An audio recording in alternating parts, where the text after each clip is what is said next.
Hi, today I'm in the beautiful city of Gothenburg, and I've got a few minutes to just sit down and have a read. So I found this book I'm going to pick up today. It's called The Sanctuary by Andrew Hunter Murray, and I'm going to start by reading you the blurb on the back. It says, "Sanctuary Rock is a perfect place. The remote island is owned by a wealthy philanthropist who is building a brand new world on the ruins of the old one. Ben only came to the island to bring his fiancée Cara home, but when he arrives, he is rapidly seduced by the vision of a better way of life, as described by the charismatic and mysterious Sir John. Before long, he decides to stay, but the island holds darker secrets than Ben could ever have suspected. Then he learns the only route back to the mainland is about to close for good, and his own life may be in terrible danger." So, I'm going to sit back and read the first couple of chapters of this book.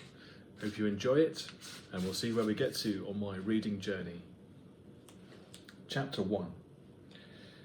The week I travelled to Pemberley's Island was the week the old king and the last elephant had both died, and although any connection between the two deaths seemed too glib to make, for several days one was hardly mentioned without the other.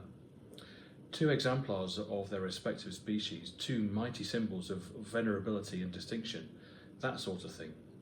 You could write it yourself in 5 minutes if you were fool enough or had news to sell. They died days apart. The elephant went first. Accounts of them drawing in their last breath at the same moment were later revealed to be nothing but sensational fabrications, the fevered work of journalists who should have taken up fictional instead. Although, looking at what followed, perhaps the double extinction was significant after all. Once the king went, the eradication of the Earth's largest remaining species was immediately relegated down the news order. Our country had been elderly for decades, and the death of our leader, after years of stodgy, comforting inactivity, felt important. It was another nudge of the wheel, another change of course, sending us off the road into unknown country. Our national subconscious muddled the two. Across the country, people dreamed of elephants in crowns squeezing through palace gates, or of the old king himself, his skin grey and rugose, his nose warping into a trunk. I forget the king's name now, but the elephant was called Nala, and she had been the last of her kind for over a decade. There had been thousands of other extinctions by now, of less memorable creatures, but Nala seemed to be the perfect example of our great carelessness. Some had suggested breeding from her, but the notion seemed freakish, and the proposal was treated as the folly it was. That was the one clear difference between Nala and His Majesty, the old king and his replacements, the glassy-eyed children he had produced late in life. To see a facial feature, a look in the eye, the twist of a smile, repeated from one generation to another, is greatly comforting.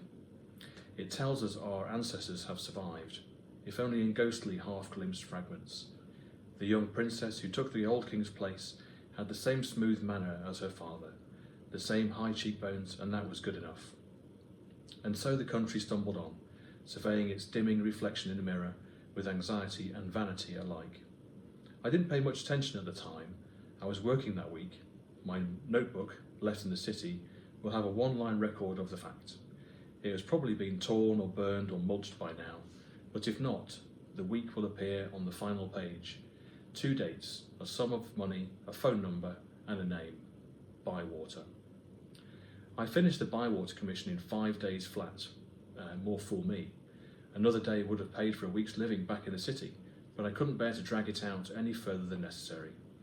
Apart from anything else, I was coming home to Cara. I even found myself hurrying over the final brushstrokes and heard Anthony in my head chastising me for it. As it happened, that wasn't the reason the job ended badly.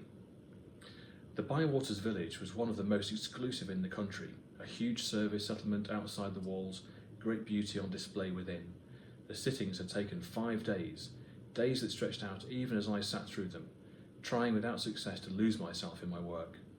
I'd offered the family the option of working from photographs, but I could tell in my initial interview they would be kind of clients to insist on what they considered the full experience. They were a family of 3, father and mother, him a decade older than her, and their son. The father was a type common in these places, tall, broad, and vicious.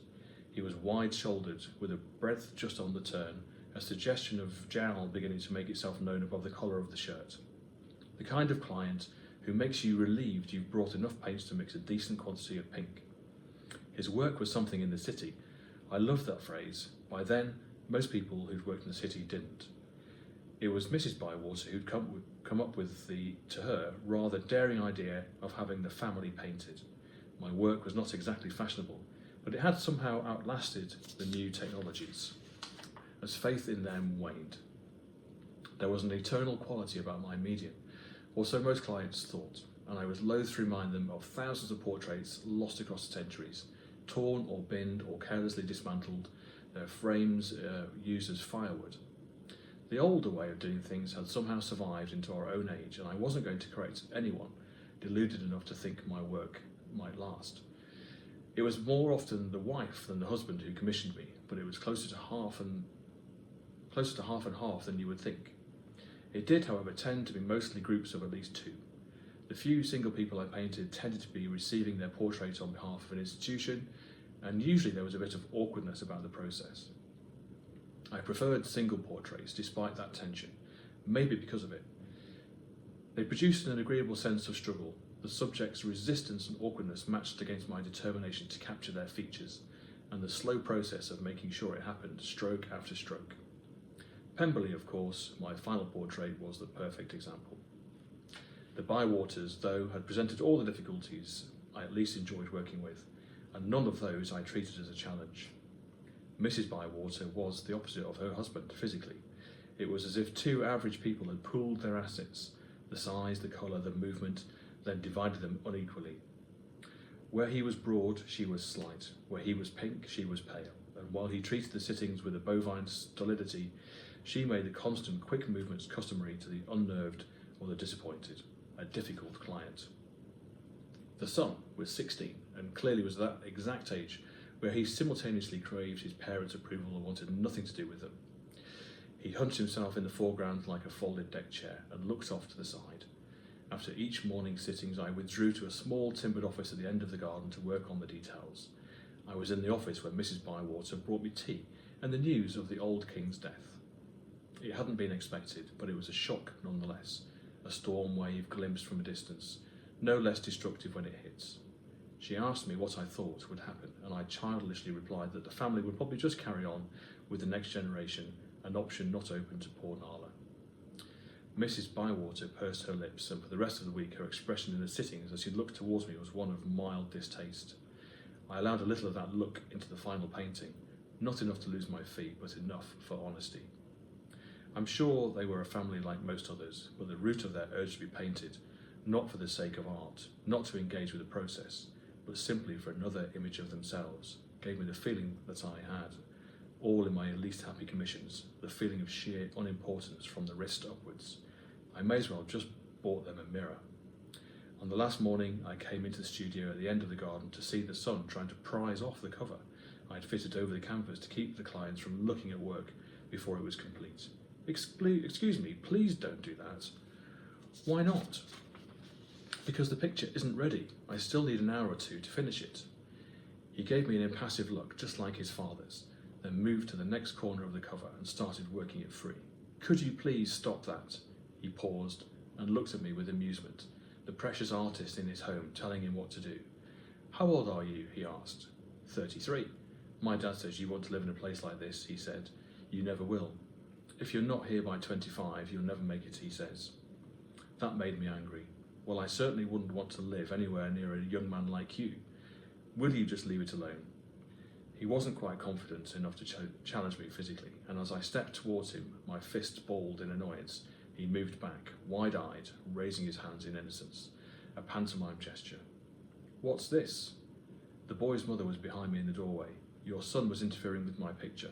He threatened me, Mum. He said I'd better leave it alone or else. All of which explains how I found myself leaving the Bywaters compound, unpaid, and escorted by village security to the gate. If they could get over the row, I thought the family would be happy with the result. They would get what they'd asked for, barring the finishing touches, a glimpse of their younger selves, a sliver of eternity to hang in their front room, no matter what joys or sorrows followed. The painting would keep them fixed in a time of relative youth and possibility. The pictures I produce are not meant to be nostalgic, but they almost inevitably end up being so for their subjects. How young I was, clients would say to me, the few times I saw them again, how little I knew. These were the thoughts that occupied my attention as I made my way through the village's gatehouse, bid the security team farewell, and passed on to the service road outside. They faded to insignificance as a new thought replaced them. I was finally free to return to Kara. Our life together was about to begin. It was a morning of crystal skies and unwarranted warmth, the latest in a long line of such mornings, and each new day dawned with no change in the blue colour of the sky. Only the land beneath it changed, the open grasses yellowing to straw, and the trees bowing their branches in mourning for their dearly departed friends, the clouds. A hot spring. The queue outside the village this morning was long, even though I left after 10. Seeing it gave me a feeling of relief at having been in the village's hostel. Some clients would have kept me outside the walls in the service hub. Like the majority of my subjects, the Bywaters had seen me as an artisan, which earned me a little more respect than the average support worker. The line looked much the same as all the queues outside these places, the young outside the walls waiting to serve the old, plus their occasional fortunate brats. Within, building teams in their high-vis jackets smoking in the final guilt-free fags of the day. A cadre of tired young looking women, I guess must be the cleaners, a huddle of chefs with tattoos on every spare inch of skin, half a dozen school teachers smartly dressed, kept themselves apart. One of the builders, a thick-set man in his 30s, had sat down against the wall to sleep. He could have been hungover, but it's likelier he was overworked. He looked beaten. If I'd had more courage or creative impetus, I'd have stopped to sketch him. But I was suddenly in a hurry and didn't want to risk a confrontation. Cowardice always was a weed scattered through the underbrush of my character. Anthony told me it would stop me becoming a great artist, although if he could have seen my final painting, he might have recanted. Neither the queue nor my cowardice nor the Bywaters mattered, though, because I was on my way home to Kara, and she was on her way home to see me. I knew when her coach was scheduled to arrive back in the city. I would be there 2 hours earlier, long enough to tidy our home until it looked as good as the day before she left. I would have something cooking by the time she got back, something full of comfort, a stew with crusty bread on the side, or better brand of chicken. I wanted her to know we would be comfortable together and that she could safely imagine growing old with me. The coach of the city was cut above the usual. It served the village itself, not the satellite dwellings of the workers, which meant better seats and suspension, a more amiable driver, a happier experience in every way. I took out Kara's last letter to me to read. It had come through 2 weeks ago, before the Bywater trip, and although it was short, I could not help taking it with me to reread in the evenings. It had ended, "I'll be back on the 4th, sometime in the late afternoon. Knock off work in advance, won't you? I want to have your full attention when I tell you about this place. I think it's on the brink of something entirely new. I think I am too." I wasn't concerned by her brevity, of course, but it was a noticeable change. Her first notes from the island had been several pages each, long paragraphs interrupted by sketches, extra observations and footnotes crammed in at the sides, the ink blotching here and there as though too eager to get out of the pen. Even in those letters and in her one phone call, she hadn't told me too much about her work on Pemberley's Island, commercial confidentiality, but her first notes had been full of life and love for me. That seemed to have been draining away. As I say, I wasn't concerned. She would be coming back to me shortly, and we would be free to marry at last. The journey back towards the city was the same as always. First, we were in the rough ring immediately surrounding the village, and still felt the glorious glow cast by all that money behind us, like a patch of sun. The crops waved in the fields, and there was an atmosphere of life and purpose in the people I saw.